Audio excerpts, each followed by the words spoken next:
Shadow Song verse 3. One does not become enlightened by imagining figures of light, but by making the darkness conscious. Carl Jung. 2 months earlier transmission log. Cyanide, I heard you requested a new defender.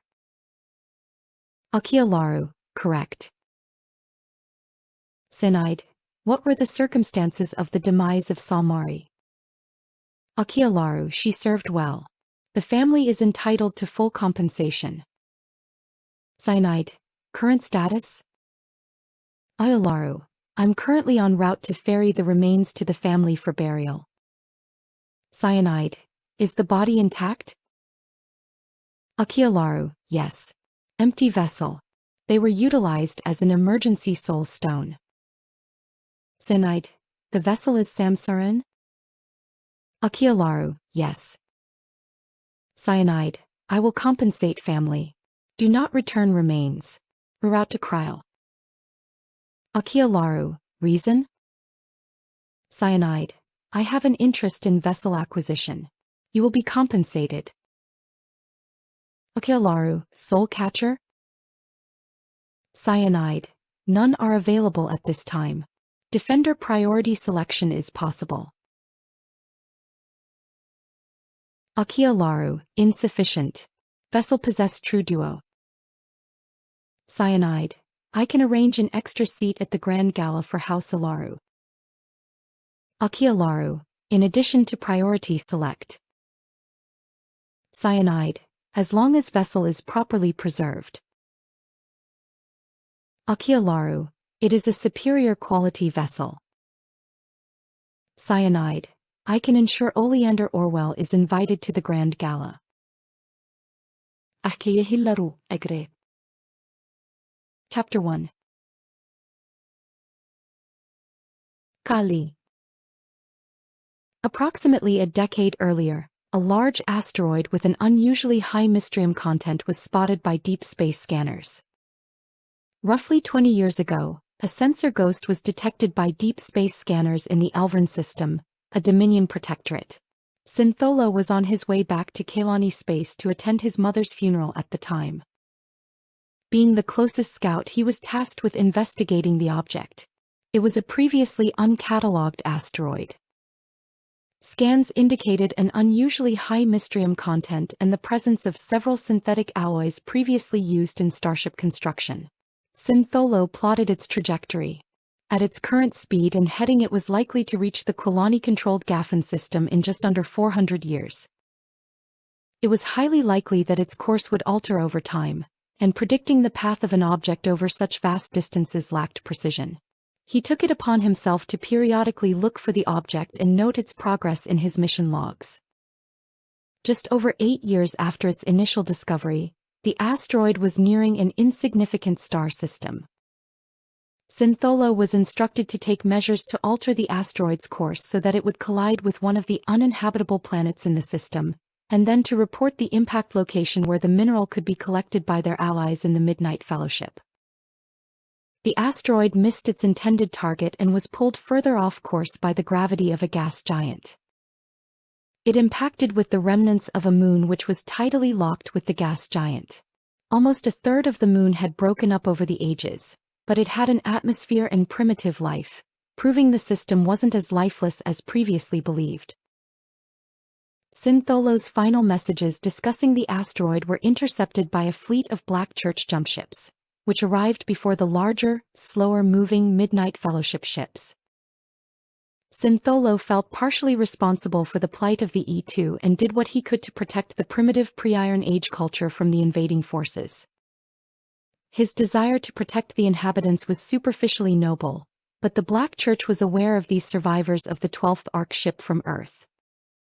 It was only a matter of time until the Ishilar came to enslave the E2 as they had to the Samsaran long ago.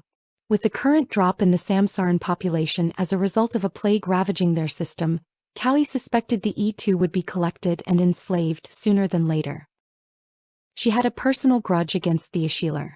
Using the population of the doomed moon as a tool to overthrow the Ishilar government could be interesting, mutually beneficial, and most important for her purposes, unpredictable. This was just one more page in the long, twisted course of Terran history. When the Terran homeworld was evacuated, the elder races had provided them with 12 Ark ships. These vessels were designed to be deployed for easy colonization upon reaching their destination.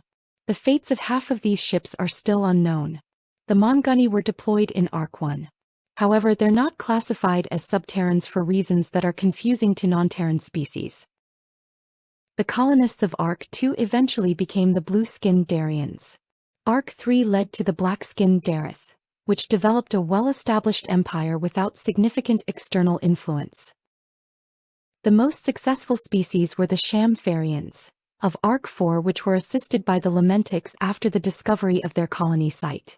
Their terrestrial origins were in a region known as East Asia. Ark 5 went off course for unknown reasons and crashed on Star. Ark 10 had been launched from a region known as India. This ship was discovered by the Ishilar, who guided it to the Echelon star system, and the population was renamed to Samsaran. The green-skinned Udbar made their way into space and weren't very successful.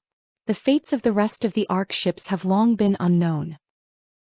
The E2, which Syntholo discovered, were the descendants of Ark 12, which was initially populated with people known as Latinos.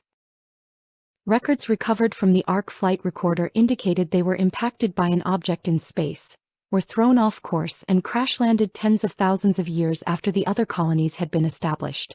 Their current population is under 8,000 individuals. Most of the subterran species are not capable of interbreeding due to tens of thousands of years of separation. The Samsaran are capable of bearing offspring with the other subterrans, but these children, known as Zil, are infertile. The reproductive possibilities of the E2 are currently untested. The discovery of the survivors of Ark 12 was never announced. The level of secrecy was impressive.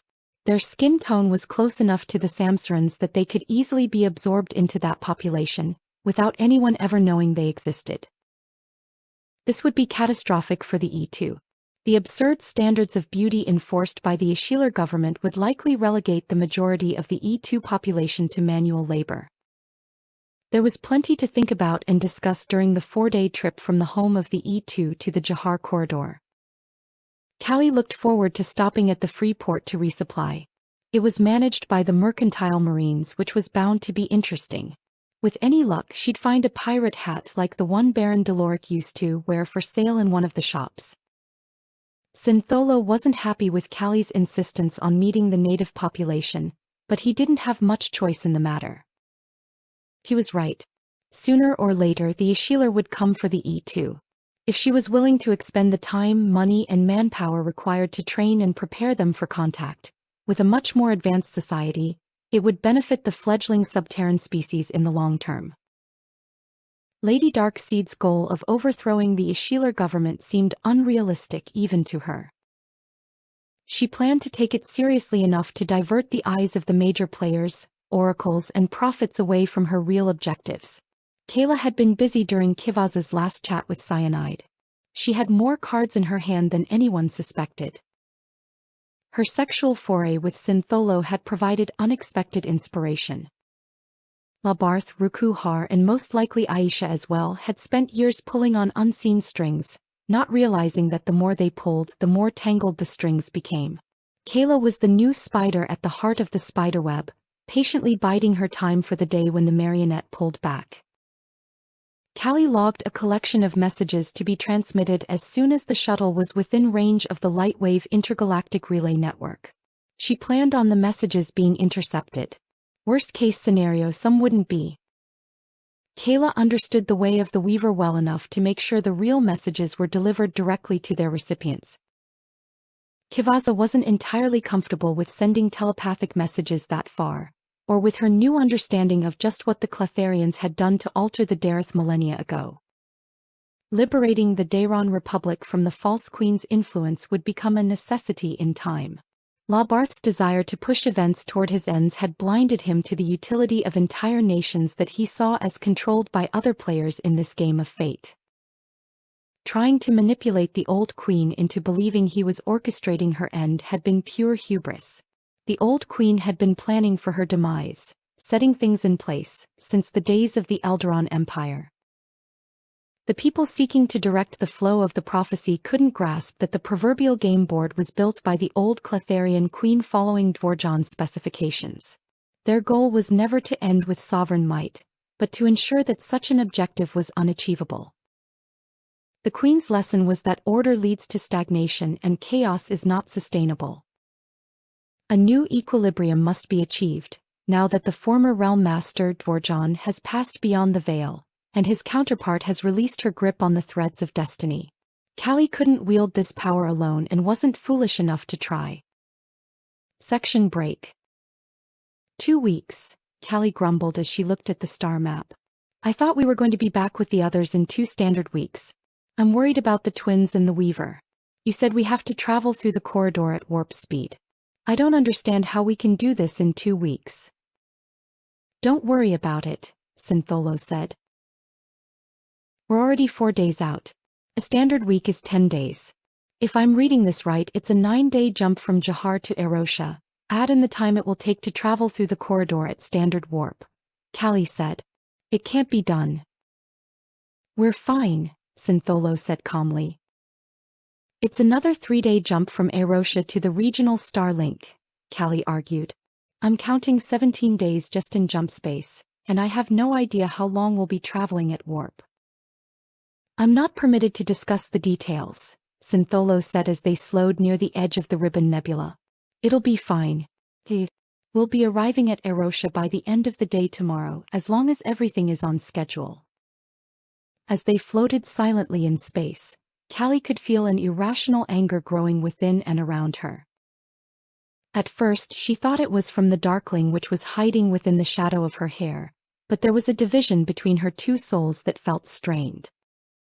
Kayla and the darkling were both sensing something that the Kivaza part of herself was not yet aware of.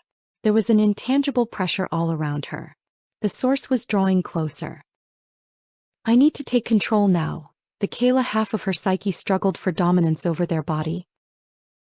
Kivaza could feel the darkling reinforcing her sister self's will with its own. Tell me what's happening, Kivaza thought as she struggled to maintain parity within their shared mind. Kivaza's will had always been stronger, but with the darkling's assistance, Kayla had the upper hand. It was an uncomfortable feeling. Kivaza's psyche retreated to the back of their mind as Kayla became the dominant persona. Syntholo, Kayla said angrily, we are not fine. Whose stupid idea was it to bring me here? I have a hard time believing you spent all that time telling me about the E2 just to turn around and lead me to my death. What? I'm the Cletharian queen now, Kayla hissed, and there's an entire Xenon fleet heading this way. My nation has treaties with the Xenon. They can create an artificial slipstream. That's why they're here, Syntholo said without turning away from the command console. They're no threat to us. She could feel the minds within the Xenon hive. There was no song binding them together. They had no rhyme, no rhythm. Each combat unit consisted of 3 individuals working together as if they were a single entity. It branched outward from there. 3 fighter craft worked as a part of a squadron of 9, which is a subset of a fleet of 81, which was part of a space-based hive mind encompassing 729 fighters. The telepathic signals of the Xenon hivers were working to mask the singular mind at the heart of their collective. Kayla could sense their approach as the darkling helped her understand what she was feeling. One thing was certain: they'd identified her as their enemy. Her telepathic fingerprint, as well as that of the darkling, were seen as a dangerous contagion, an impurity that threatened their very existence. She reached into her pocket and held the bag of glowing marbles tightly. Sin, I'm not part of your treaty. They know I'm here. If you can't get them to calm down in the next 3 seconds, I'm going to have to fight them. You're overreacting, Syntholo said just before an alarm sounded on his console. Their ship was being targeted. Kayla refocused her eyes and reached outward with her consciousness. Her tails swarmed around her, seeking a strand connecting to the nearby Weaver. We're at the edge of their weapon range. I'll try to keep it that way, Syntholo said urgently. I'll sort this out. Too late, Kayla muttered as the glow in the round stones faded, and a ghostly blue glow coursed through her black stripes. She could feel the Darkling's delight as her queen's mark activated. The Xenon hive was not a carefully laid latticework. The vast web that interconnected the Cletharians and the Weavers was logical and rational. What she was currently perceiving was chaotic. It was as if someone had unraveled an entire spool of thread and left it as a tangled mass. The shape shifted and contorted as the Xenon fleet moved. They were all interconnected in smaller and smaller groups, but it all led to a central point where the slender strands were concentrated. The husk was the closest her mind could come to understanding the meaning of the Darkling's thoughts. Her black tail found something to connect to. It had no consciousness or will of its own, but otherwise felt like a weaver. How well do you remember Pri? Kivaza's thoughts arose from deep within her. The hollow shells left behind in the aftermath of being abruptly severed from the collective. I feel it too, Kayla thought back. They cannibalized a nautiloid. They're not listening, Syntholo said desperately as he threw the shuttle in full reverse while avoiding errant shots. Each of the 9 groupings of 81 fighters were connected to the desecrated nautiloid by a single junction. She knew just where to strike. If they saw her thoughts as a mental contagion. Sister, are you with me? Kayla thought internally. Instead of merging their consciousness, Kivaza's psyche hammered against the hive's telepathic defenses as Kayla's consciousness reached out like an unseen hand applying pressure against their combined will. There was no significant Cletharian presence in the area, and the only weaver was the one which had been hollowed out by the Xenon. She could feel the Xenon hive's thoughts flowing through space like faint ripples. Each time a crack opened within their defenses and a thought slid past, the affected ship was targeted and cleansed by the hive. The fanatical devotion to the ideals of Xenon's mental purity was a far greater threat to a hive than any real opponent. They were quick to cut down any of their own judged to be tainted. The small insects would have been better off if they had cut off the ends of their antennae to cripple their natural telepathy, let them pass and waited for them to regrow. All this death was wasteful, despite the Darkling's desire to punish them for what had been done to that weaver generations ago. Within a minute, the mental shielding of the hive had been torn away enough to expose the primary junctions to 4 of the 9 fleets. Kivaza pulled back momentarily and thrust her thoughts forward, like the tip of a spear, with Kayla's thoughts propelling them further still, amplifying both with the incredible strength of the Queen's mark. The time has come to pass, borders fall as worlds do clash. She felt her thoughts resonating through the telepathic threads that linked 4 of the 5 Xenon fleets to the central junction. The light of the Queen's mark faded swiftly. Syntholo steadied the ship and stared blankly at the console as Kayla staggered over and sat next to him in the co-pilot's seat. She was exhausted from the mental strain and could barely keep her eyes open. Tell them to make a path for us unless they want to continue our conversation, Kayla bluffed. She struggled to remain conscious until the message was sent. Section break. Someone was speaking.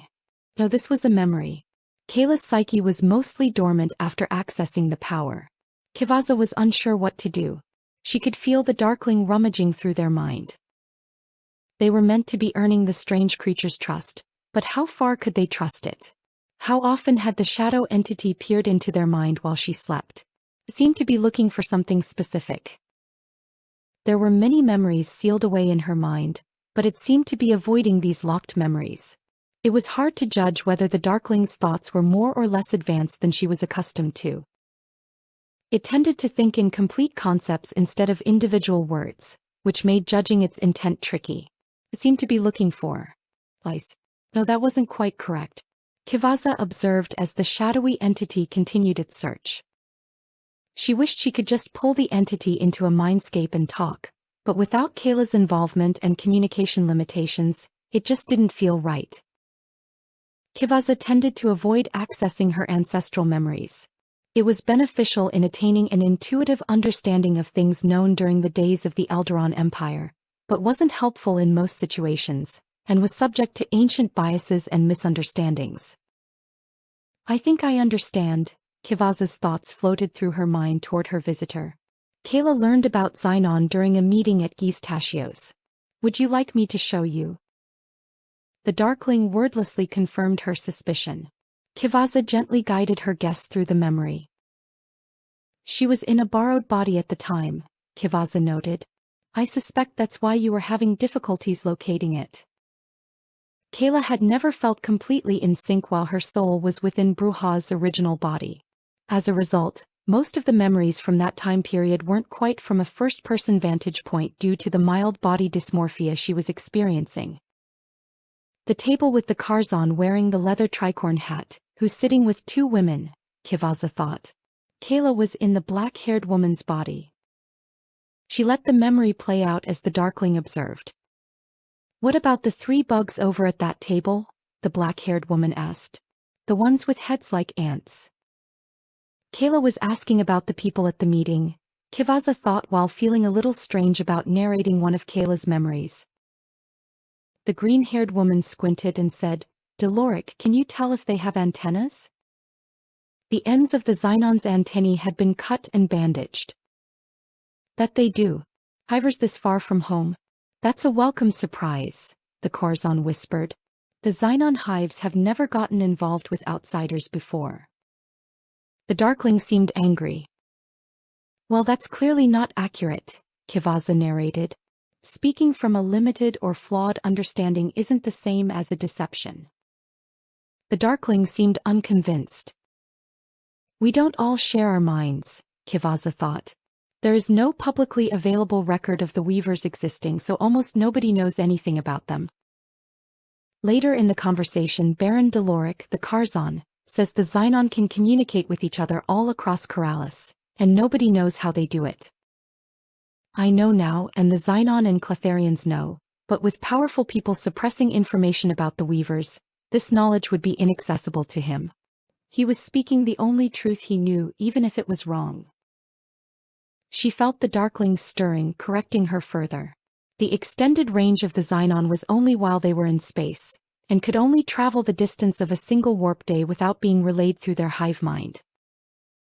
Kivaza passed a feeling of thankful appreciation to the Darkling. The Darklings weren't the most numerous species within the Cletharian collective, but Kivaza had the impression they were one of the oldest. Trust would require mutual understanding, and there was still so much she needed to learn.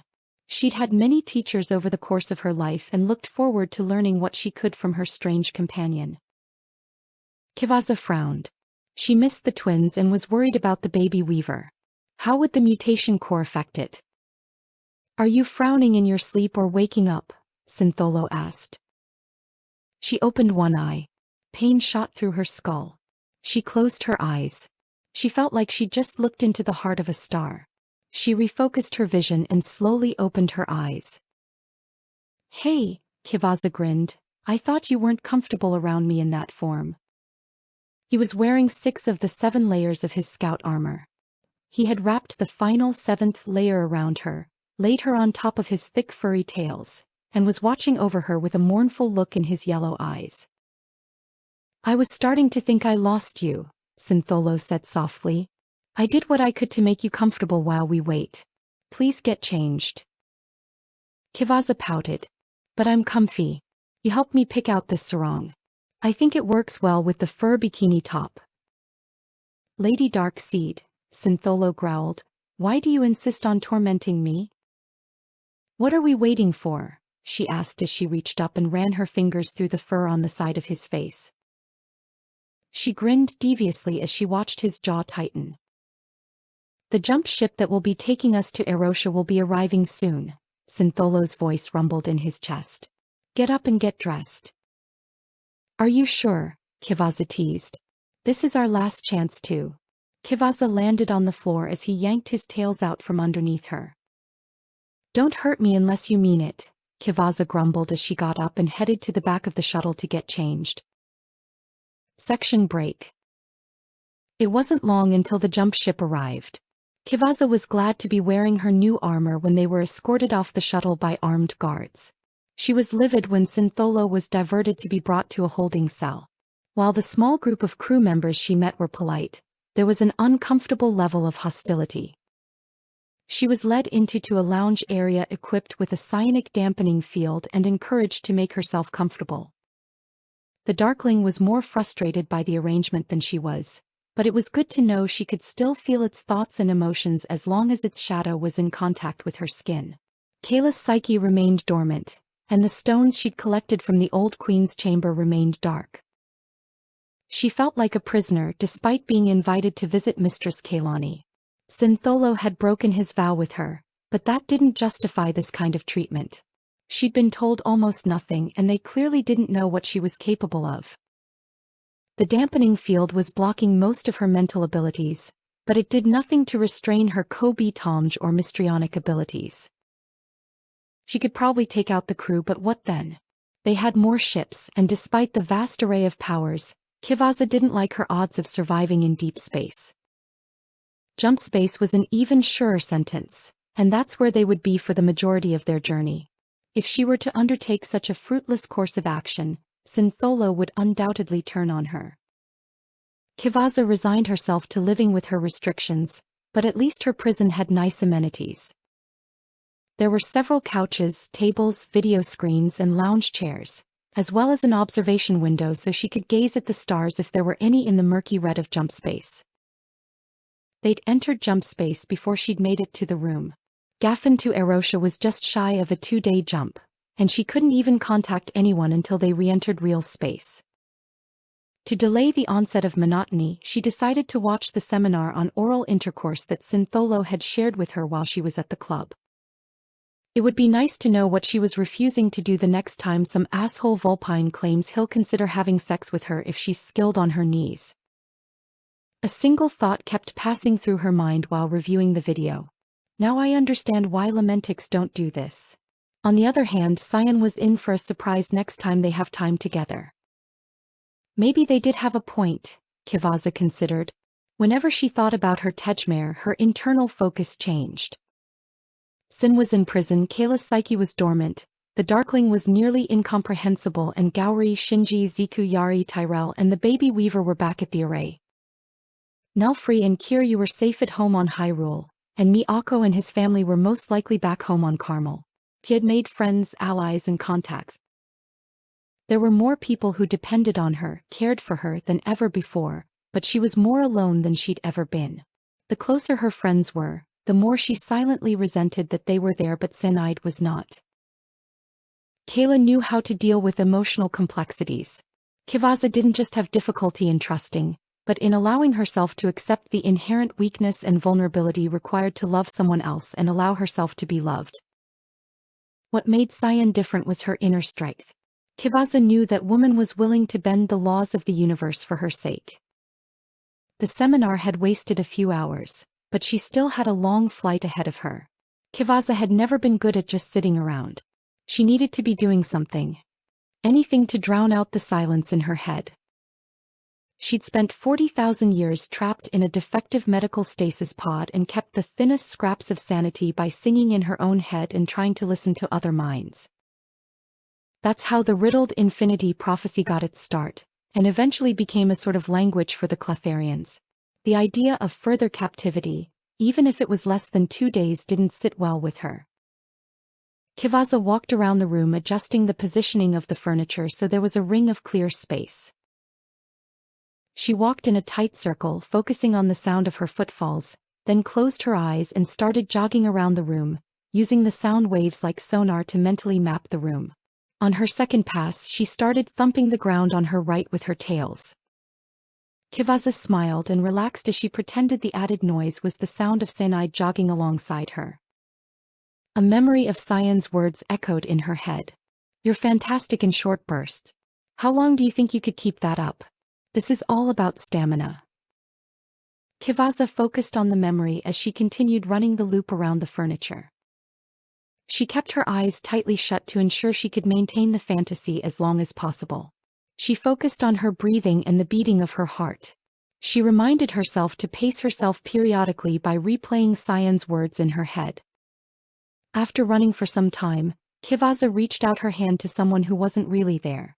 She opened her eyes and whispered, "I didn't reach the end of the road the first time, did I?"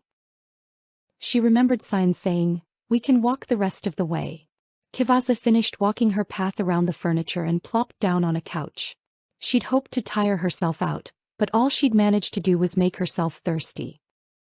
Are you there? Kivasa thought, hoping Kayla had woken up, but the only reply was a silent confirmation from the Darkling. What are you really? Kivasa thought. Do you have a name? You or your species. Calling you a Darkling is so generic. What should I call you? Its attempt to answer was incomprehensible but somehow familiar. It tried to access the language center of her brain, but the closest it came to an answer was, not real. It seemed displeased with the attempt. Maybe in time it would find an actual answer, but for now, Darkling would have to suffice.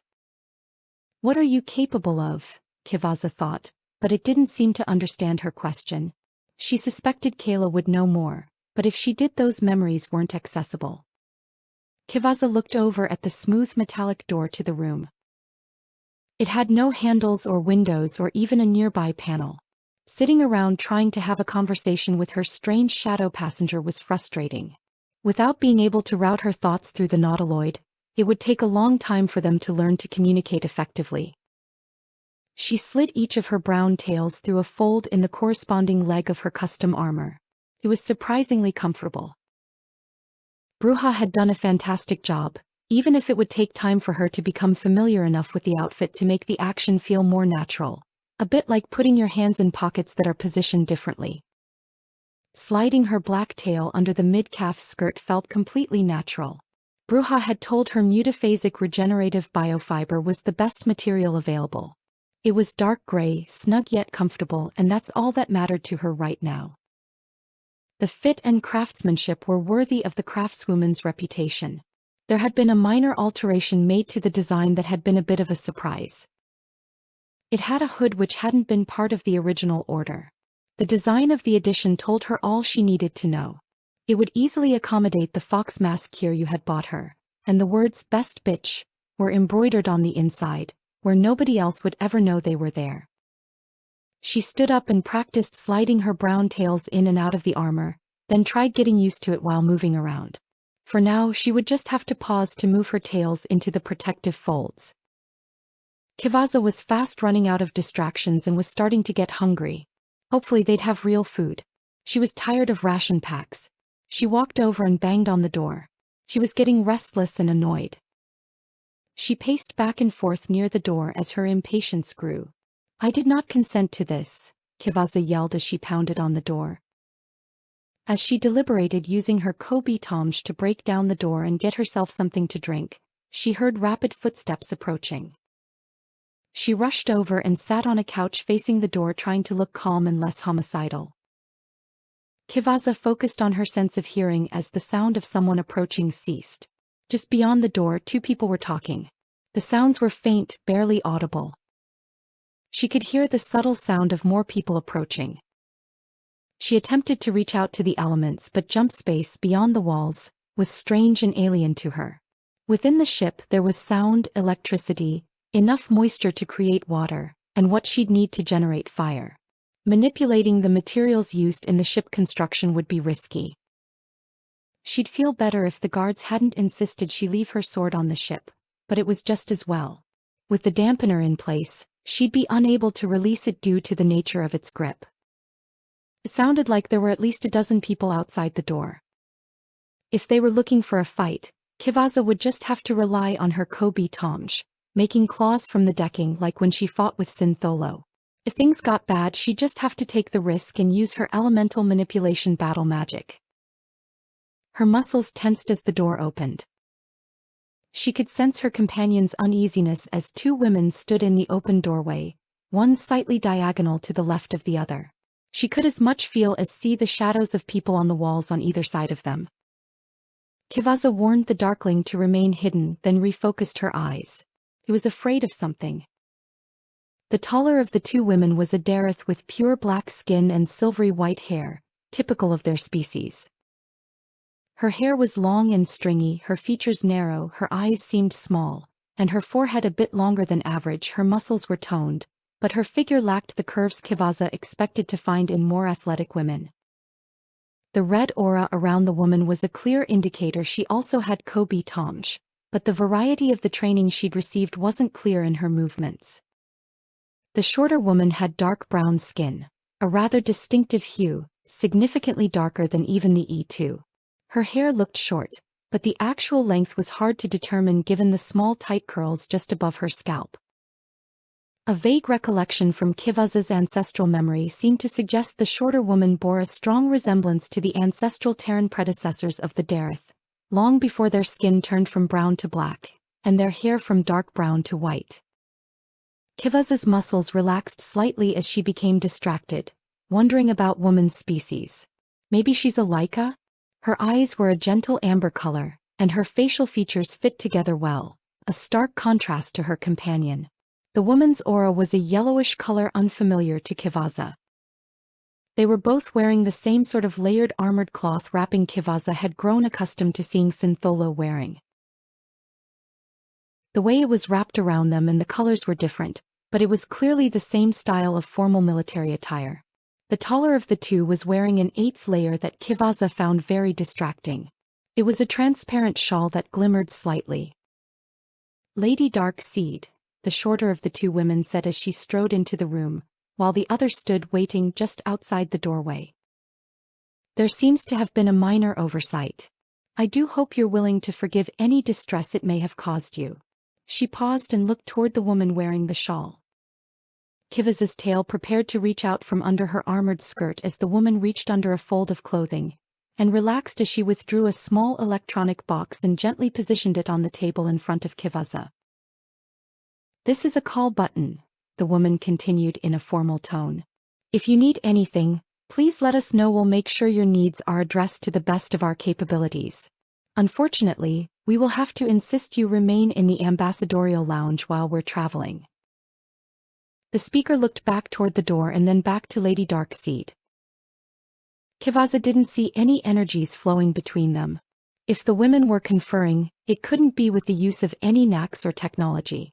If this was performative, they seemed to want her to believe the speaker was subordinate to the Dareth. They had no idea what she was capable of seeing. "What's your name?" Kivaza asked, "and who's your friend wearing the shawl?" A look of startled confusion was evident in her eyes for just an instant. "I'm sorry, who?" "The plain-looking Dareth by the door," Kivaza replied while motioning to the door. The brown-skinned woman turned as she walked back to the door. "We've assembled several members of our staff. I would like you to select which one you'd like to have serve you during the journey." Kivaza studied the woman as she walked back to the door, keeping her back to where she was seated. For a moment just before turning around, the brown-skinned woman had looked frightened. Had she noticed the darkling hiding in Lady Darkseid's hood? A dozen people of varied species and genders filed into the room as the two unidentified women spoke quietly in the hallway. 6 people stood on each side of the table, the women on the right and the men on the left. The first 2 pairs were subterran, the second 2 bestial, and the third pair was reptilian. They stood silently, wearing uniforms that only varied by color, waiting for her inspection, approval and selection, while Kivaza ignored them entirely. The shorter of the 2 women by the door was standing with her right arm straight, her fingers spread. There was a sphere of yellow light encompassing the 2 of them as they spoke among themselves. Just on the other side of the door, no sound was able to pass beyond the barrier. Kivaza knew of a mystrionic ability that achieved the same result, but that would look green in her augmented vision, not yellow. The 2 women looked like they were arguing.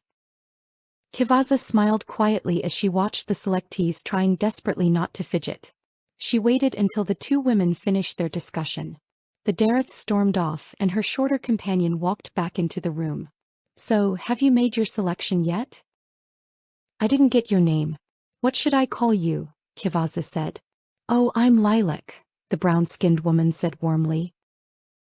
"Wonderful. I've made my selection," Kivaza said with a grin. "Which would you like to be serving you during your journey?" "Lilac." "Yes." "No. That was my answer," Kivaza responded. "Lady Darkseid, I don't think you understand. I'm command staff." "What's to understand?"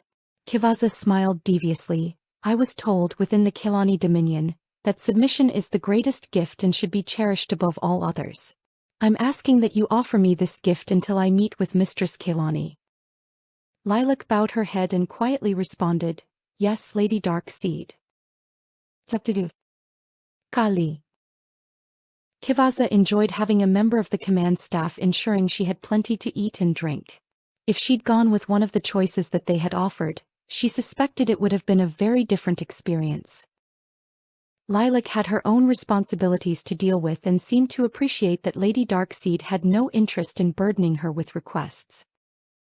When Kivaza requested something to eat or drink, Lilac arrived with an ensemble of assistants carrying trays. It was a nearly perfect arrangement for Kivaza. She wanted to be mostly left alone with plenty to keep herself busy with during the trip. When she requested more seminars to watch, to better understand their culture, Lilac made an archive of hundreds of lectures and demonstrations available through the video screens. Kivaza was also interested in learning more about Lilac but was told she wouldn't be available for casual conversation until after they returned to real space and had the opportunity to confer with her government. Kivaza made a point of showing respect and consideration to Lilac. She tried not to impose or pry but did ask about her species. She was not a Laika but a member of an offshoot of the Samsar and known as Zil. The woman was, in her words, short as a Cheshire, standing a mere 5 feet tall. Being unable to venture out of the room made visiting with Syntholo impossible if it might have been permissible otherwise. Outside of that, they were very accommodating, even allowing her to increase the gravity in her room when she wanted to exercise, and gave her access to lighting control which made the Darkling happy. Kivaza just wanted to make sure her shadowy companion could eat freely, without anyone knowing she was sharing the room with a carnivorous, multidimensional something. Kivaza had been embarrassed to discover she'd been underfeeding it during the trip with Syntholo. It may have been more helpful against the Xenon if it wasn't so ravenous. Then again, some creatures are far more dangerous when they are hungry. Her track record of correctly judging the dietary needs of her crew was problematic. The twins, like many herbivores, ate meat on occasion when their diet had a major protein deficiency for an extended period of time. Kivaza had thought they were carnivores after the chicken wing debacle. Luckily, Tyrell was in charge of keeping the ship stocked. Tiki and Gowrie were both scavengers. Jake was a herbivore and the rest were omnivores, even if Kivaza tended to eat more like a carnivore. She'd been wondering why she'd been having such a hard time keeping the meat locker stocked.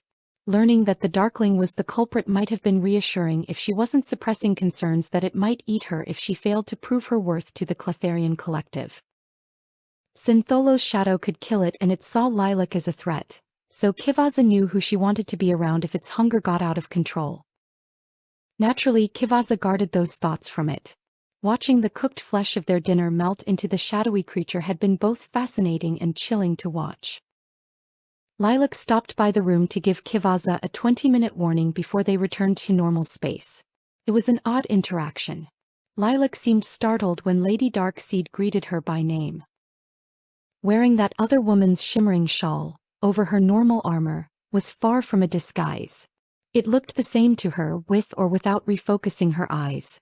There must be some property to the garment which she was unable to perceive. Maybe it was the Darkling's influence? After Lilac left, Kivaza spent some time reviewing Erosha's local laws prior to their arrival. There was almost no vibration through the hull as the jump drive spun down after returning to normal space. She would have questioned if the feeling was genuine if it wasn't for the string of transmission verification messages that were displayed on her communicator. She was troubled by Kayla's continued dormancy.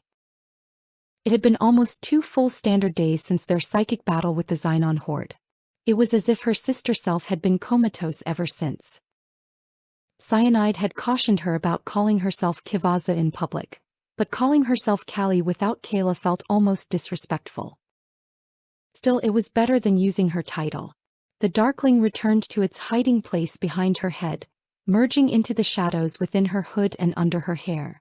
Her server must be on the way. The door opened. "Lady Darkseid," Lilac said from the open doorway. She wasn't wearing the shawl this time and had changed into a different outfit. She had a long gun draped across her back and was wearing a headset with a band that went over the top of her head. She was wearing dark-colored jeans, a shirt-sleeve top and gloves, a leather pauldron on her left shoulder, a brown and black decorative print sarong around her waist, and comfortable-looking mid-calf boots.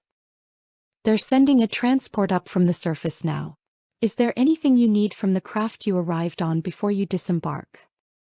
"My dagger and sword," Quelani said. "They're in the green and gold scabbards. Tell them to make sure to carry it by the belt. Do not touch the hilts."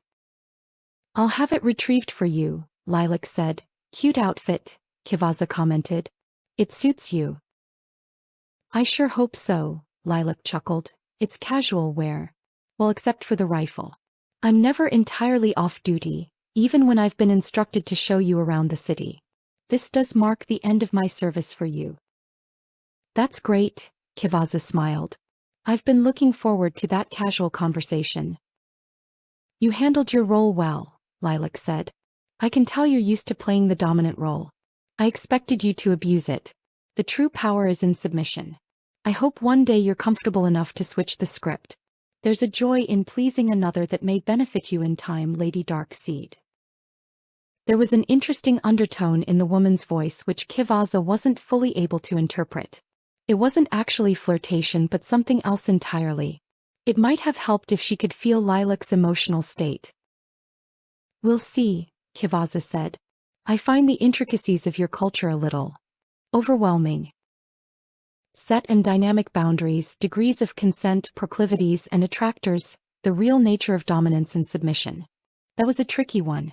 All power is transitory unless it is given freely without coercion, deception, force or manipulation. It's just a lot to absorb." "I'd imagine it would be," Lilac laughed softly. "You're a visiting dignitary. You're not required to learn any of this." "Ignorance can get people hurt or killed," Quelani blushed. "I've already done enough damage." "Lucky for me, that's a problem for politicians, not the military."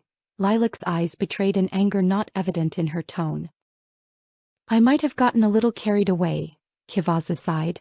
"A little," Lilac said, momentarily losing her composure. "I just hope they don't come down too hard on Syntholo. It was more my fault than his." She hoped her acceptance of responsibility would make its way into a report that might help him. "You're worried about the scout," Lilac said. "I thought you were talking about our nation's allies, the Xenon." "They attacked me," Quelani growled.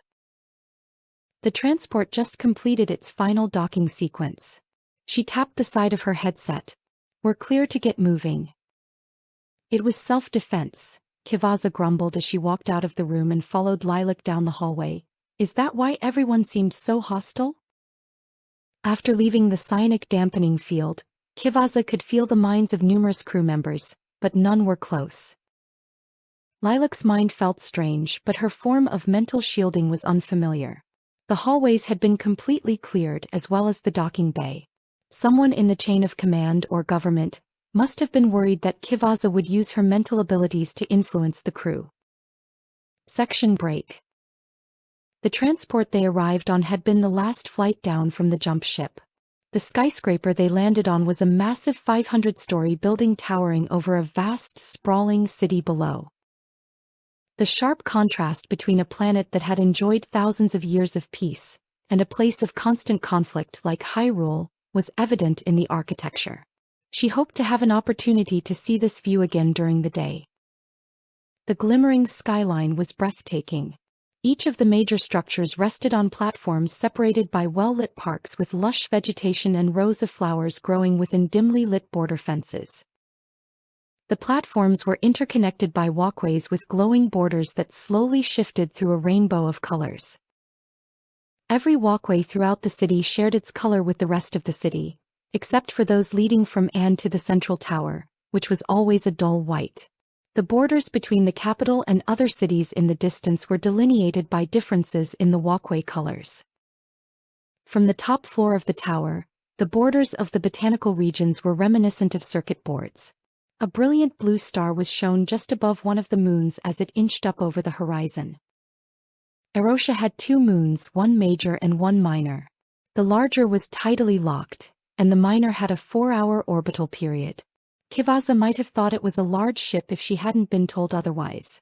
The blue star was at the center of the Wodarm system, just 2 jump hours away.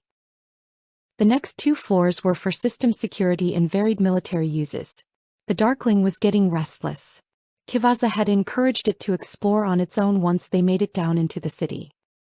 It could step from one shadow to another like Syntholo. It could come and go as it pleased, and outside of a dampening field, it could speak to her telepathically.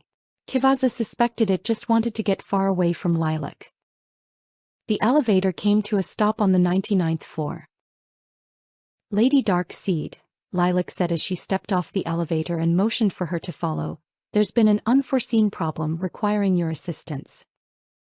"It's my weapon, isn't it?" Kivasa struggled not to laugh. "Yes, it is," Lilac said as she led them down an unadorned corridor leading into the heart of the building. "It would appear they didn't take your warning as seriously as they should have." "It's a rather sticky situation," Lilac said with a quirky grin. "They can't let go of the dagger or sword, and they're supposed to be bringing them to you. You're also not cleared for access to the inside of the inspection zone of the weapon check area." There was a counter set into the wall next to a closed door at the end of the hall. "Just have whoever touched the handles bring it out and I'll take care of it." Kivasa was trying to maintain a formal, dignified demeanor, but they weren't making it easy. "Therein lies the problem." Lilac looked furious. "We tend to help one another when an issue arises." Lilac looked over the counter through the force field at the door on the other side. She held her hand against her headset. "Why is this taking so long? Just bring it to the front." "How many?" "No, you can't cut it off." Kivasa leaned against the far wall and rested her forehead in her palm. "Please tell me you have a telepath on duty. Specifically one that can push emotions." "I can check," Lilac said softly. "Why?" "The grip is made from Nalabrora bark," Kivasa explained slowly, from Midguard. "It's psychoreactive. It's a carnivorous tree that captures animals that touch its bark. The more you panic and struggle, the more tightly you get stuck. If you calmly tell it to let go telepathically, it will. But whoever is touching it has to be calm or it won't work. The bark on that handle is alive, and I expect it to still be alive when it's given back to me. Please wait here while I go deal with this heaping pile of stupidity," Lilac grumbled. Kivasa squeaked slightly while trying not to laugh. Lilac scanned her military ID and stormed through the door next to the counter. Once the door was securely closed, Kivasa burst out laughing. By the time her escort returned, it wasn't funny anymore. Nearly half an hour had passed by the time Lilac finally returned with her weapon belt. "Sorry that took so long," Lilac said as she handed Kivasa her weapons. "I had a hard time getting everyone to calm down. I wasn't willing to wait an hour for them to get an empath down here. It was quicker to call a nurse down to have them sedated." "How many people got stuck to the bark?" Kivasa asked as she took her belt and fastened it around her waist. "Please don't ask me that," Lilac complained. "Too many." Kivasa imagined a mound of limbs sticking out of a pile of people desperately struggling to free themselves from the grip of a handle that grabbed back. As they walked side by side back to the elevator, Kivasa asked, "How did you convince the bark to release them?" "Trade secret," Lilac smiled as they stepped onto the elevator. "There are some mystrionic abilities that might work on it," Kivasa considered as she repositioned the hilts to check the grain, "but those abilities aren't widely practiced outside of botanical societies." "I have been told I have a green thumb," Lilac said dismissively. The growth pattern of the bark on the sword handle had changed dramatically. They stood quietly as the elevator sped downward.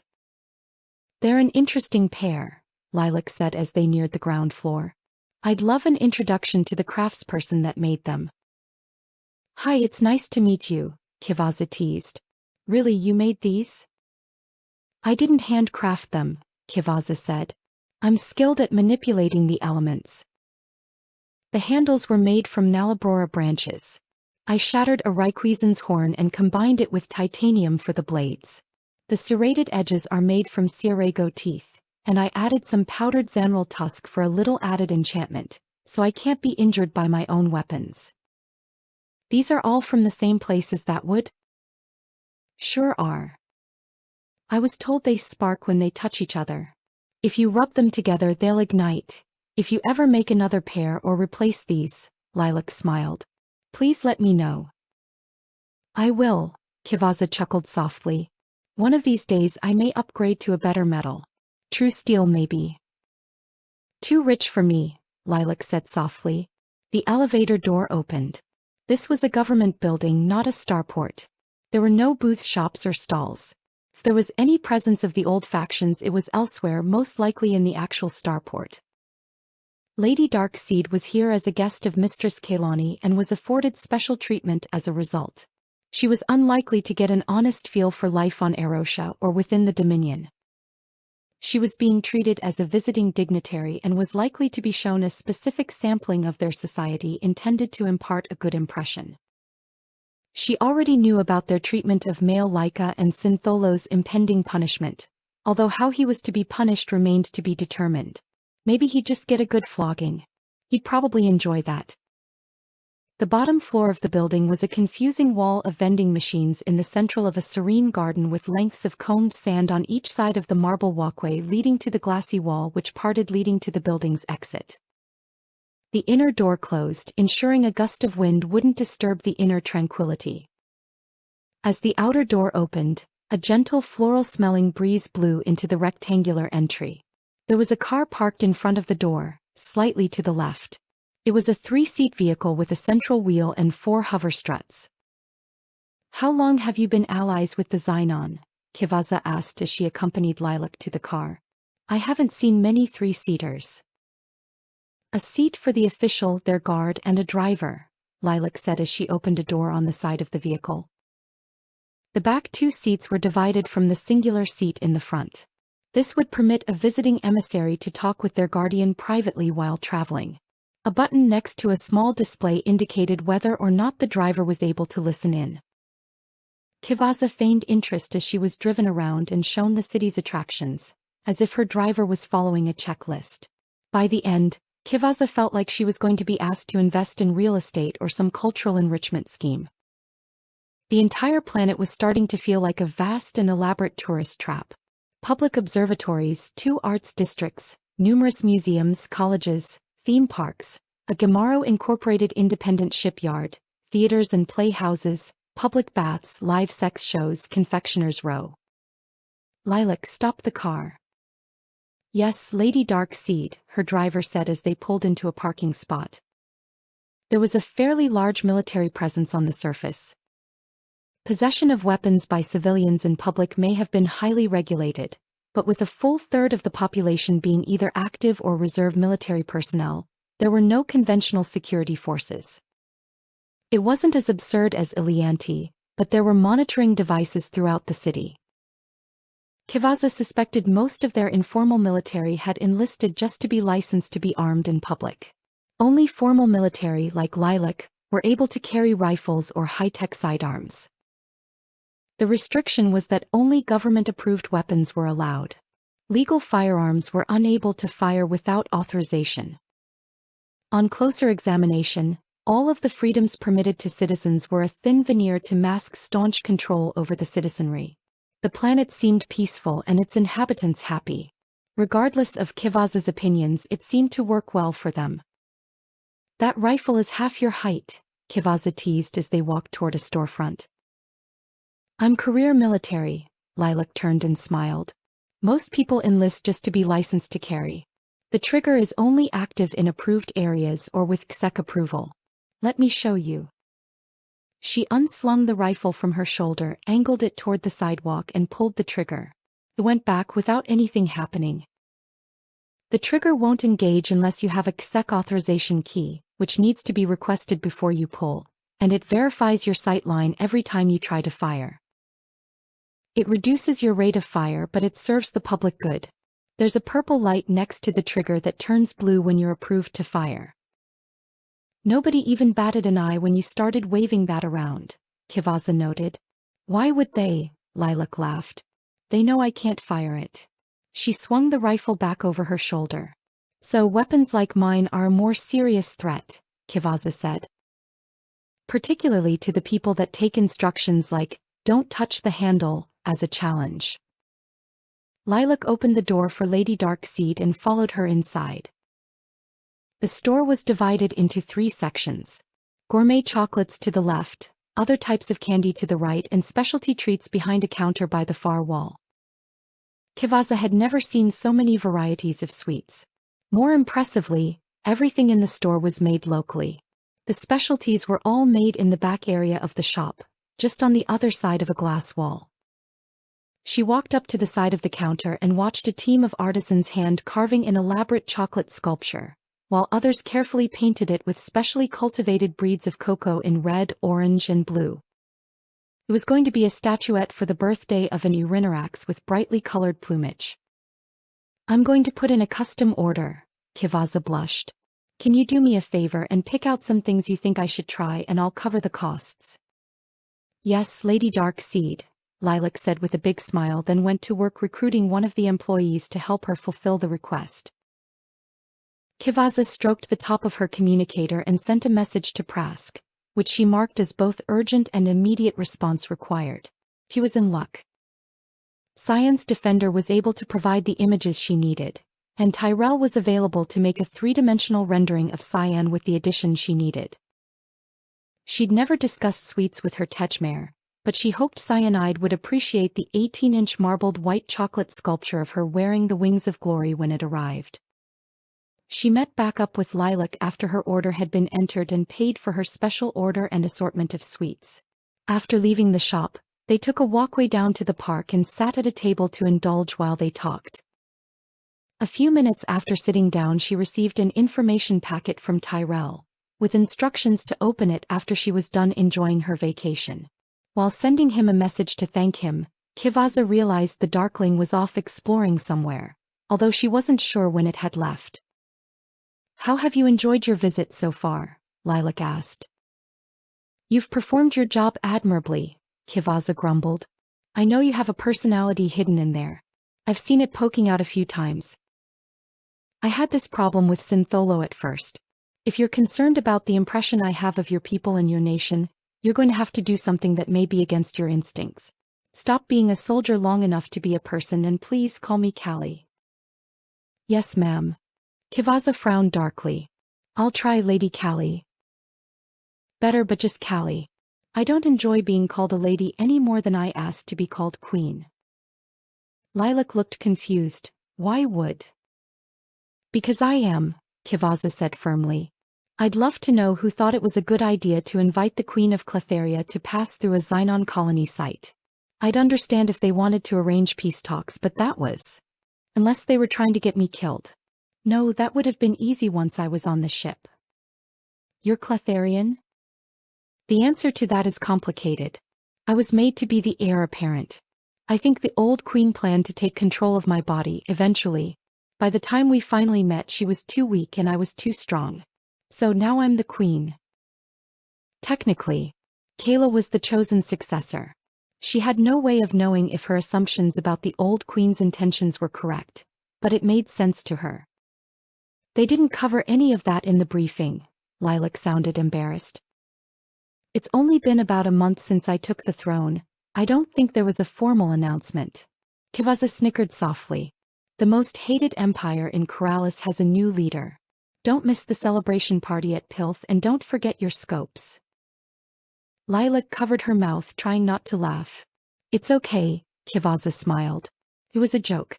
Laugh if you want." "You're not what I expected," Lilac said as she pointed out the red and black velvet chocolates. "It's the tail, isn't it?" Kevazza smiled as her black tail slithered out from under her skirt and proudly displayed its stinger, before retreating back to its hiding place. "I've escorted my share of VIPs," Lilac said thoughtfully. "I can usually get a feel for them pretty quickly, not so much with you."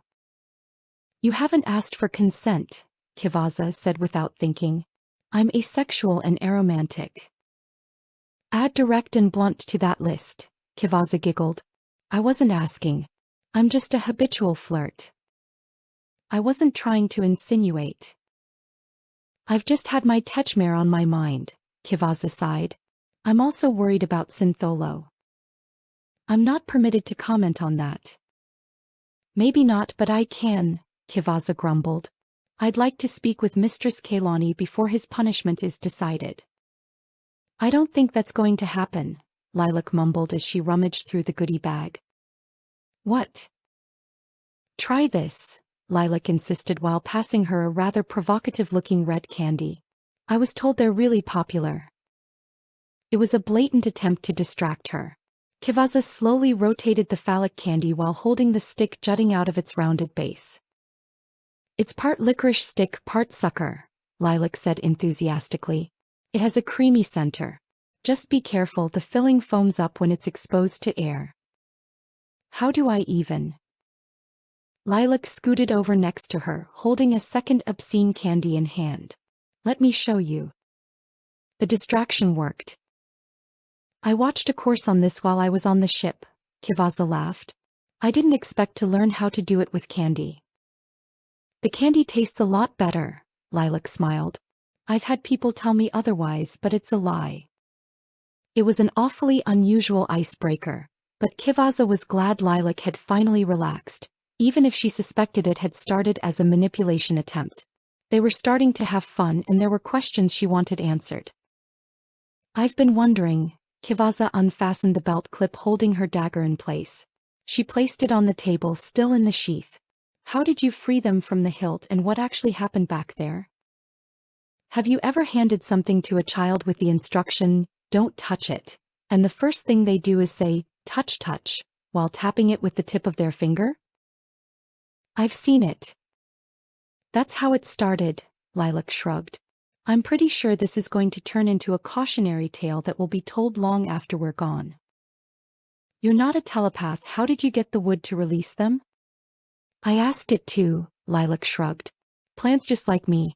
Kivaza refocused her eyes and pushed the knife across the table. Show me. It really. Please. Lilac pushed her finger into the wood. A burst of yellow energy from her forehead flowed outward into the handle like a ribbon of light. Kivaza held her hand in the flow until it released Lilac's finger. He felt nothing at all. Not too interesting. Lilac smiled slightly. It flows like telepathy, but it's the wrong color, Kivaza pondered. What knack is it? I'm sorry. What do you mean it's the wrong color? I can see energies when my eyes are focused right, Kivaza explained. Psionics is blue, Mystrionics is green, Kobe-Tomj is red. Dark Force is purple. I think cyberpathy is orange. There are some abilities that are near the edge of their color on the spectrum, but yours is yellow. I don't know that color. It's not a common one, Lilac said softly. Children with my talent are frequently abducted. I'd rather not say what it is. I'm Zil and I can't have kids to pass it to, so at least there's that. Kivaza considered for a moment. Was it plant telepathy? Something like that, she answered while looking down at the ground. The two mystic arts which included plant telepathy were Mystrionics and lore. She must be using the latter. Lore may be rare, but someone bothering to learn the botanical abilities was even more unusual. There were a few plants that weren't widely available with rather specific recreational uses. I think I understand, Kivaza grinned. I'll keep it to myself. Lilac mouthed the words, thank you. Kivaza put away her dagger and looked into the nearly empty bag of candy. I don't know how long I'll be in system. I don't even know what accommodations are in place. I'm supposed to meet with Quelani, and I'm not leaving until I know what's going to happen to Syntholo. I wish my Techmare was here with me. I'm glad you're willing to keep me company. Oh, I should invite the girls next time I come. That would be a blast. But then there's the twins. Lilac swiped the last caramel while Kivaza was rambling. That could be a problem. I keep having to leave my boys back at home. Do you have any housing on planet where my sons could stay if I do visit again? Our files didn't mention you having any children. They're adopted. Oh, that's nice. Why would housing be an issue? They're Zagal team twins. Lilac nearly choked on the caramel. Are you okay? Kivaza asked as her escorts struggled to regain their composure. Honest answer no, Lilac wheezed. Zagal team twins. I know you had sex with the Laika. The girls you mentioned, what are they? a caiman and an A-room. A-room are unusual but caiman are pretty common. What about your Tejmare, what are they? Lamentic. Please tell me I'm not the only subterran you know. Well, there is this one guy, but he turned out to be a PRI sleeper agent. He was lousy in bed. I had a better time with a Karzan I met at a club. That was about a week before the Syntholo thing. Oh wait, how did I forget my helmsman? He's Shamfarian. He's like a father to me. Lilac stood across from her, blinking silently. Do you want to get something to drink? Coffee or something? Kivaza asked. I'm thinking yes, Lilac grumbled. I may need something stronger than that. I know I'm blunt, but you really don't have any mental filter, do you? In my case, honesty just tends to confuse people, Kivaza grinned. I'm starting to think you're getting off to this, Lilac said cautiously. Well, I may enjoy it a little more than I should, Kivaza blushed. I'm going to have to check on your accommodations for the evening, Lilac said. Were there any other spots you'd like to check while I'm busy with that? I have to take care of a few things too, Kivaza said as they walked back up the stairs to street level. Lilac sat in the car and made calls while Kivaza sat at a juice bar. Tyrell was serious about her not opening that data packet until after she was done enjoying her vacation. The bundle of files was sealed with a password and time lock. He knew damn well this wasn't a vacation. After failing to unlock it with the password retired, her communicator display flashed at her mockingly with the words, "Better luck tomorrow." Whatever it was, it had to be more important than family vacation pictures. Family vacation, Kivaza scolded herself mentally. How had she been so dense? The password had to have something to do with the Karzan from the high tower. Unfortunately, she'd have to wait a full day to try again. There were plenty of safe topics. They just had to be cautious when it involved assisting with the Karzan revolution, the hunt for the wandering ship that attacked the Nadrock colony, or her plot to overthrow the Ishilar. The real trick was keeping all of these threads from touching. The E2 would need training for the Ishilar plot. The most effective means were through stealing materials from APRI facility. Gowroon's agents were handling that, but that was just the psionic training gear. Weapons, armor and whatnot had to be designed, purchased and shipped covertly to a little-known planet. Kiryu was taking care of that and billing it to Callie's standing account at Alliance Arms. 2 shipments had been scheduled. Grax, a Nomdak she'd cured of Grovaxi syndrome years earlier, would be arriving with the second delivery. Viewed from a distance, it was a major endeavor that depended on hundreds of moving parts. The few connections to Lady Darkseid were tenuous at best.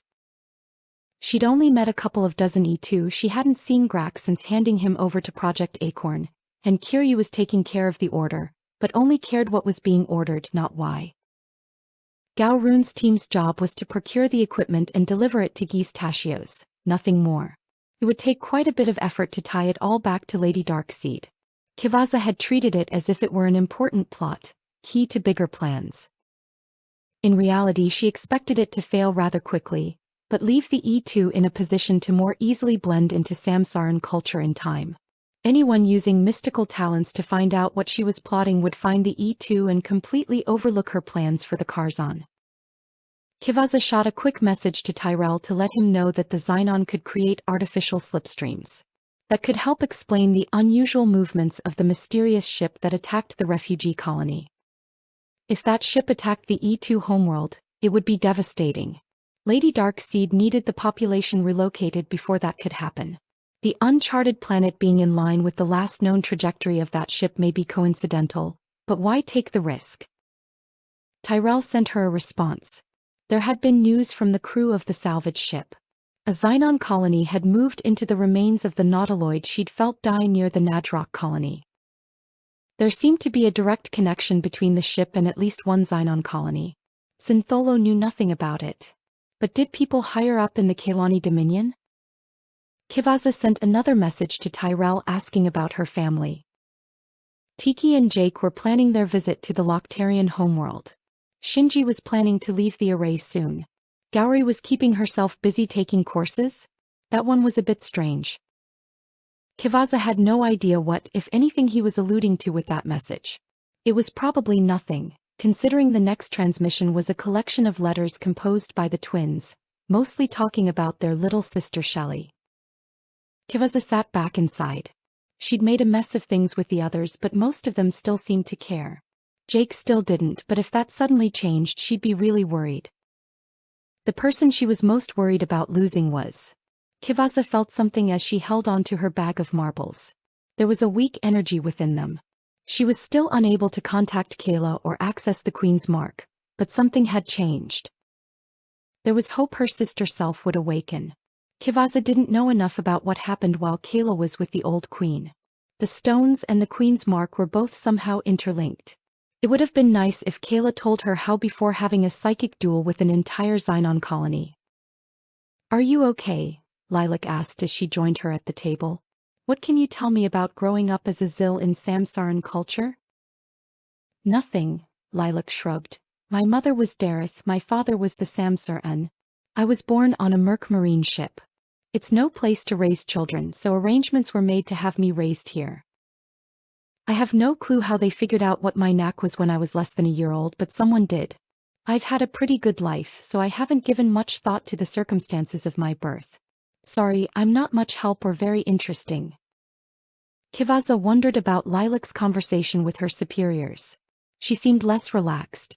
It was disappointing after the time spent trying to forge a connection with her. It seemed safe to assume the woman was back on duty. "I've been instructed to bring you to where you'll be housed while you're here," Lilac said. Kivasa still had no idea where the Darkling had wandered off to. She knew so little about the creature. Could walk from shadow to shadow without touching the space between. It was telepathic. It seemed able to locate her whenever it wanted to. It had an aversion to lore and was a rather voracious carnivore. She had no idea what it looked like or if it had a knack of its own. The closest she'd gotten to a name for it was not real. She hoped it wouldn't become upset if she traveled too far. Then again, Kivasa refocused her eyes for good measure. Now it could approach without the risk of being seen by Kivasa. "My instructions are rather specific," Lilac said emotionlessly. "I've been instructed to bring you there immediately." Something had changed. "Can I at least finish my drink?" Kivasa asked hesitantly. She could feel the woman was distressed, although it was hard to isolate a single emotion within Lilac's inner turmoil. Something built into the band on the top of her head was masking her thoughts, but her emotional state was too powerful and chaotic to be masked completely. "Make it quick," Lilac said. Kivasa focused on Lilac's eyes as she hurriedly downed her juice. She knew that look, that feeling, that conflict.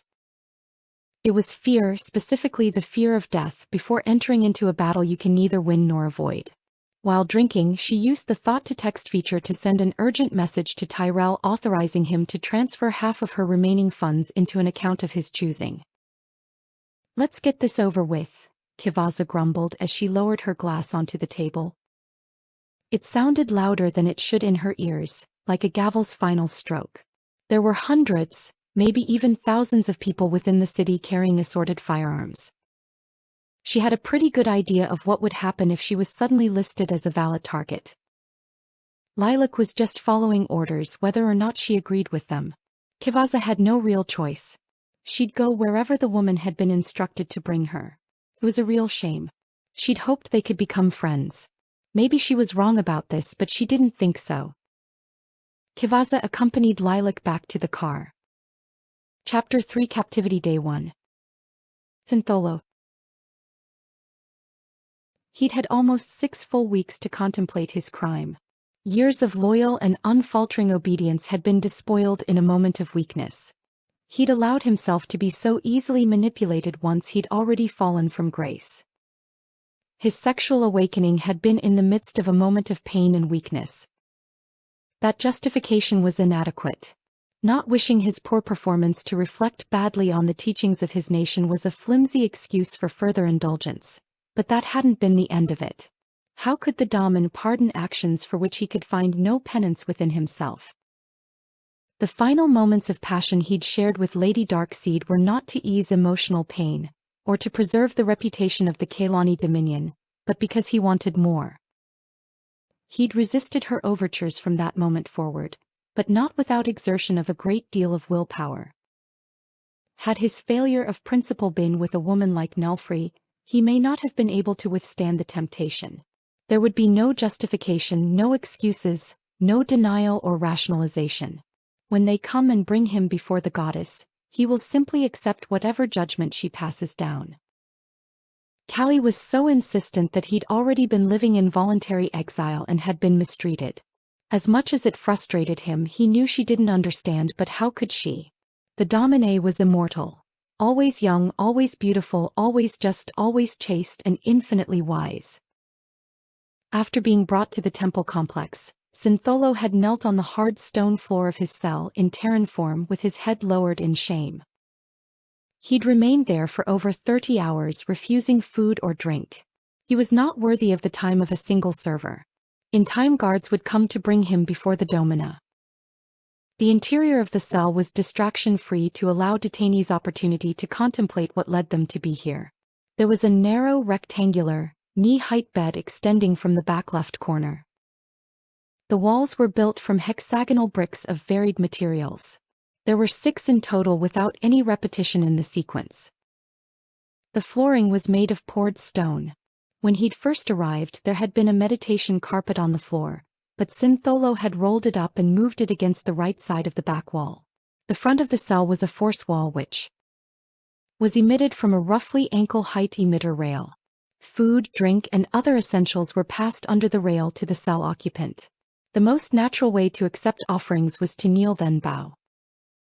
It was a smart design which reminded the detainee that this was no place to be prideful, but to learn the joy of submitting. The force barrier didn't go all the way across the wall. There was a 4-foot ceiling height panel on each side which allowed a margin of privacy. One side was for expelling bodily waste, the other was a bathing stall to make oneself presentable prior to going to be judged. There was an arched bar on each side with a length of strong sheer fabric hanging from each bar, which could either be used for a modicum of privacy, or a remedy for those who no longer consented to face judgment. Syntholo couldn't fathom why someone would be so prideful and belligerent that they'd rather end their life than consent to facing judgment, but as they say, consent is king. All actions have consequences whether or not you consent. Maybe it was just a reminder that consent was a vital part of the social contract. Most crimes involved violations of this contract. The barrier reduced the noise level significantly. Only the sounds that passed beneath the bar could be heard in both the room and hallway. The most distinctive noise was the sound of the temple guards passing by. With his head angled downward, the only movement he could see was in his peripheral vision. Syntholo waited. There was a surprising amount of activity. It had been hours since anyone had actually passed his confinement area. He could hear muted voices coming from underneath the barrier, and distorted shadows danced across the floor and wall outside of his cell. If there was an actual threat to the temple, he could help. He'd been instructed not to shape-shift and remain in Terran form while here. If he used his knack and turned into a shadow, he could leave the cell if he needed to. That would still be assuming another form, and this could be a test of his obedience to the Dominion. Syntholo angled his head forward slightly and shifted his gaze forward, trying to make out the shape of an unusually dark shadow on the floor in front of the cell. He wasn't aware of anything that could cast a shadow shaped like that. "That's you, isn't it?" Syntholo said softly. It morphed to look like Callie's shadow, as it would look with a light directly above her. "Leave. You shouldn't be here," Syntholo growled. It changed to the shape of a 4-petaled flower, then back again. "I don't know why you're here," Syntholo grumbled, paused and asked, "Are you lost?" It spun in a circle. "I don't know where she is," Syntholo sighed. "I can't help you." It shifted again, this time into the shape of a ring. "I don't understand you," Syntholo whispered loudly. "Get out of here before you get us both in even more trouble." Its ability to control its shape was impressive, far superior to his own. Symbols formed within the shadowy ring as lighter shadows stretched inward, moving around the edge of the ring like the negative image of a one-handed clock face. "Just go," Syntholo whispered as he lowered his head further and closed his eyes. Syntholo knelt motionless and waited. When next he opened his eyes, the shadow was gone. He could hear arguing somewhere in the distance. It was nearly impossible to pick out individual words. On the temple grounds, ranking is pretty clear based on the coloration of the 7-layered garments a person is wearing. There is a hierarchy of who is dominant and who is submissive in any social interaction. There are rare circumstances, predominantly summons, in which other clothing can cause confusion, but those are rare. While awaiting punishment, your civil ranking is suspended and you must wear clear robes, which are nearly white robes with just a hint of your usual colors. The argument didn't last long. There are circumstances in which a person's role within the temple negates civil or military stations that apply elsewhere. This can result in conflicts with the guard staff. Either they'd called for official arbitration, or someone of higher standing stepped in. A few minutes later, someone walked in front of Syntholo's cell and stood there facing him. He could only see their shoes at the furthest edge of his vision. "Scout," the girl said softly, "I've heard you've been refusing to partake. The domina will be speaking with you personally. You should eat and drink so your mind is sharp." Syntholo did not respond. Standing before the judges with an addled mind would be an insult to the Domine and her council. "I assume that is not your intent." Syntholo remained motionless as the woman instructed someone to push a tray under the bar. "The tray is before you," the girl said in a commanding voice. "I will sit here and observe as you serve yourself. Refusal to do so will be seen as refusal to obey the Praetorian prefect. These instructions are passed from her to me, then from me to you. Will you consent and submit, or refuse and defy?" "I will submit," Syntholo sighed. "Stool," the girl instructed someone nearby. Syntholo heard someone rushing down the hallway. Syntholo inched forward toward the tray. Someone brought a short stool to the girl in the hallway, who sat just on the other side of the field and waited. He ate and drank slowly to make sure breaking his fast didn't make him feel ill. The girl muttered inaudibly. The sound around him became distorted. The sound of his chewing seemed louder, clearer, and echoed slightly. "I've activated grand silence," the girl said at a normal voice level. "I need to talk to you privately. My radius is just under 20 feet. Are you familiar with this power?" "I am," Syntholo said. "Our voices will not travel beyond the edge of your range." "Good," the girl said. "Let me see your eyes." He looked at her directly. It was a short brown-skinned woman with short curly hair. He remembered seeing her on the jump ship that had brought him here, although he hadn't spoken with her. He only saw her once before being whisked off to the holding area. "Congratulations on the promotion," he said, noting the change in the colors she was wearing. "Thank you, Scout." She beamed.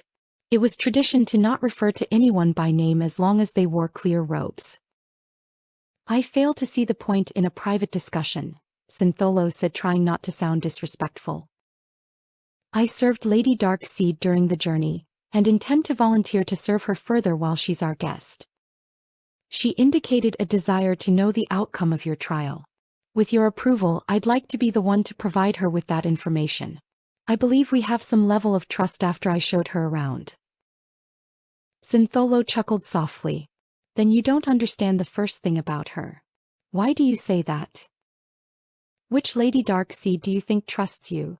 Syntholo snickered. "Until you can answer that, you're not trusted." "She told me to call her Callie," Lilac said proudly. "Is that so?" Syntholo fought the impulse to laugh. "What else did she tell you?" "That she's the Cletherian queen," Lilac smiled. "See, she trusts me." Syntholo shook his head. "No, that's not trust. That's her greasing the gears. I've come to understand her pretty well." "Ask yourself this: how much did you tell her in exchange?" It's a bit like talking to an information broker. She'll give you what she needs to in order to ensure you keep talking, but nothing that's useful, unless it's to further her own ends. Unless she actually trusts you. "Why would she tell me that if she doesn't trust me?" Syntholo grinned broadly. "Let me guess, the conversation was about the Xynon and she didn't volunteer any useful information about Cletheria. She said she was made to be the heir apparent, and she thought the old queen planned to take control of her body but failed to do so," Lilac said confidently. Made to be? Do you know what she meant by that? Syntholo smirked. I didn't think so. How does that help? She told me Xynons and Cletharians hate each other, Lilac countered. Okay, Syntholo smiled. That helps her. Do you understand yet? She even told me about her sexual partners, Lilac countered, and even told me she has Zagaltine twins. Wow, Syntholo jeered. You must have told her a lot more than you realized. Did she tell you anything that's actually useful? Are any of these partners important to her? The Lamentic, Lilac insisted. Did she say that? Lady Darkseid called them their Techmare. Syntholo laughed. So, her beloved is some random Lamentic woman? What do you mean? You know nothing. She told you just enough to lubricate your tongue. Syntholo narrowed his eyes. That woman is. Is what? Do yourself a favor, Syntholo sighed. Tread carefully. That woman is a locked box. The moment you think you've found the key, you realize the key slot is just there for decoration. What does that even mean? Syntholo shrugged. Once you understand the metaphor, you'll have taken your first step to understanding Callie. Don't ever underestimate that woman. Please, Lilac sounded desperate. Help me understand her. I can't, Syntholo said apologetically. Some things can only be understood through experience and patience. I really can't tell how you feel about her, Lilac grumbled. That makes two of us, Syntholo laughed. Well, what can you tell me about her? Lilac sounded flustered. If you asked elemental entropy to select an avatar, it would choose her, Syntholo grinned. The moment you think you understand her, is the moment you've lost sight of who you are. Don't you mean who she is? No, Syntholo said coldly. She's impulsive, rash, volatile. Callie tests herself by testing others. Before you know it, her paradoxical nature has become a part of you, and if you're not careful, one day you'll wake up and realize you like it that way. If you know what she's going to do next, you've already done yourself the disservice of underestimating her and overestimating yourself. I want to understand her. I doubt you have enough time. That could take months. Years maybe. Don't worry about that. She's not going anywhere. Syntholo studied her for a moment but said nothing. Before I go, I need to ask you one more question, Lilac said. Were you playing with shadows earlier? Our records indicate you're a dark force practitioner with abilities of that type. Someone must have noticed his visitor earlier. Even if the girl has some kind of truth detection ability, she should learn to phrase her questions more precisely. I was, he answered after mentally redefining the word play. Good, Lilac sighed with relief. I'll let the others know they can stop looking. Looking for what? Syntholo asked. A Naj rail, Lilac shrugged. Whatever that is. Some sort of living shadow. They called me in because my knack is lore. Shortly after Lilac left, the guards came for Syntholo. Captivity Day 2 Callie. Callie held out her fingers watching the rippling current flowing through the containment field, as she studied the runes carved into the gently curved stones of the knack suppression ring just beyond the confinement zone. She'd entered of her own volition. The center of the ring had an area of a bit less than 18,000 square feet, having a 50-yard diameter and 75-foot radius. She hadn't bothered to calculate the exact area. She derived the other measurements over the course of 2 days of counting paces to keep herself busy. The entire area was recessed a few inches from the floor of the building in which she was being held. A clear, flat, round panel above allowed her to tell the passage of time during the day and stargaze at night. There were 4 other building segments, each of which were domed and were set diagonal to the center. From orbit, the structure would most likely resemble a 4-petal flower, with the aperture above her at its center. The Darkling had visited her the night before. She'd sent it off with 5 of the softly glowing stones which had been retrieved from the old Queen's chamber roughly 6 weeks earlier. The suppression field was like the one at Club Ninth, but smaller. It prevented the use of knacks, but the Darkling's ability to jump from one shadow to another was an innate racial trait. It could come and go as it pleased, even carrying small objects with it, but only if those objects cast a shadow of their own. In time, she could use this as a way to move her communicator outside of the barrier to send and receive messages, but she'd have to be careful not to be noticed. She was still waiting for someone to visit her in an official capacity. She hadn't seen the Darkling since it departed the prior night. She urged it to find Syntholo and let him know what was happening, but it never reported back. Being alone in this place was frustrating. Sure, it was furnished. Sure, they made sure she was provided for by lowering in food and drink from above, as if she were a caged animal, and sure, they had videos to entertain her. Or more accurately, to try to brainwash her by extolling the virtues of the Quelani Dominion morning, noon, and night. Her only question was if they would break her before she found a way to break them. All of them. The shadow of a satellite against the moon was a less than cordial reminder they could fire at her from orbit if she tried anything overly ambitious. She still hadn't figured out why there was a large holographic tree in the center of the chamber. Najrael. The Lupian male had noticed them as they hid within the shadow of a gray-furred Lupian wearing a shimmering shawl. The Najrael jumped from her shadow to another underneath the door. Hopefully, the one the new queen calls Syntholo understood its final attempt to communicate. They slid across a shadow under a baseboard and flowed toward the temple entrance, pausing once to let a shining creature called Lilac pass. Then it jumped to a shadow of a column across from the entry and waited, feeling the movement of cosmic strands nearby. Once the strands stopped vibrating, it jumped, further this time into the shadow of a stone wall outside. The sun was rising. It wouldn't be long before it would become dangerous to remain in the open. It crept to the corner and waited for a large vehicle to pass. It leapt again and rode in the shadow, while maintaining its awareness of the cosmic strands, jumping from the shadow of one vehicle to the next until it found its way back to the underground tunnel where it had hidden the 5 essence stones the new queen had entrusted it with. The Najrael rested in the shadow around the light of the stones to regain its strength. It reached out with its psyche, located the new queen, and identified each strand connected to her. She was a nexus within the vast network of cosmic strings that bound all life together in the intricate latticework held up by the weavers. The Najrael could not take physical form. It couldn't risk being observed. As it grew dark, it carefully moved from shadow to shadow, carrying the essence stones with it, until it finally found a ship parked on the surface. It crept in through a ventilation port and hid the essence stones in a safe spot between the inner and outer hull. While the Najrael waited for the ship to launch, it rechecked the threads leading from its stones to the others, and to the new queen, and mentally traced the threads from her to the people she cared about.